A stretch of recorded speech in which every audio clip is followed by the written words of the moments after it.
ಕವಲಂದೆ ಪೊಲೀಸರೇ, ಬಡವರ ತೆರಿಗೆ ಹಣಕ್ಕೆ ಕೊಡುವ ಗೌರವ ಇದೇನಾ?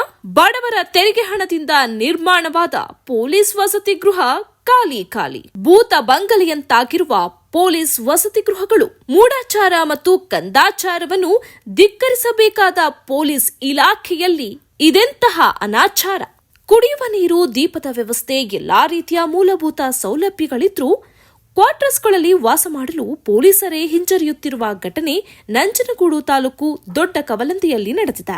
16 ವರ್ಷಗಳಿಂದಲೂ ಪೊಲೀಸ್ ವಸತಿ ಗೃಹಗಳತ್ತ ತಿರುಗಿಯೂ ನೋಡದ ಪೊಲೀಸರು ಬಡವರ ತೆರಿಗೆ ಹಣದಿಂದ ಸರ್ಕಾರ ನಿರ್ಮಾಣ ಮಾಡಿರುವ ವಸತಿ ಗೃಹಗಳು ನಿರ್ವಹಣೆ ಇಲ್ಲದೆ ಪಾಳು ಬಿದ್ದು ಭೂತ ಬಂಗಲೆಯಂತಾಗಿವೆ. ಪೊಲೀಸರ ವಾಸಕ್ಕಾಗಿ ನಿರ್ಮಾಣವಾಗಿರುವ ಪೊಲೀಸ್ ವಸತಿ ಗೃಹಗಳಲ್ಲಿ ದೊಡ್ಡ ಕವಲಂದೆ ಪೊಲೀಸರು ಯಾಕೆ ವಾಸಿಸುತ್ತಿಲ್ಲ ಎಂಬುದೇ ಯಕ್ಷ ಪ್ರಶ್ನೆಯಾಗಿದೆ. ನಿರ್ಮಾಣಗೊಂಡು ಹಲವಾರು ವರ್ಷಗಳೇ ಕಳೆದ್ರೂ ಪಾಳು ಬಿದ್ದಿರುವ ಪೊಲೀಸ್ ವಸತಿ ಗೃಹಗಳು.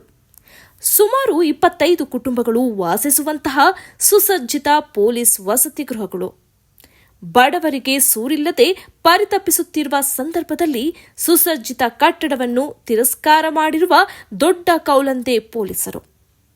ಮೈಸೂರು ಜಿಲ್ಲಾ ಪೊಲೀಸ್ ವರಿಷ್ಠಾಧಿಕಾರಿಗಳೇ, ಪಾಳು ಬಿದ್ದಿರುವ ವಸತಿ ಗೃಹವನ್ನು ಬಳಕೆ ಮಾಡುವಿರಾ?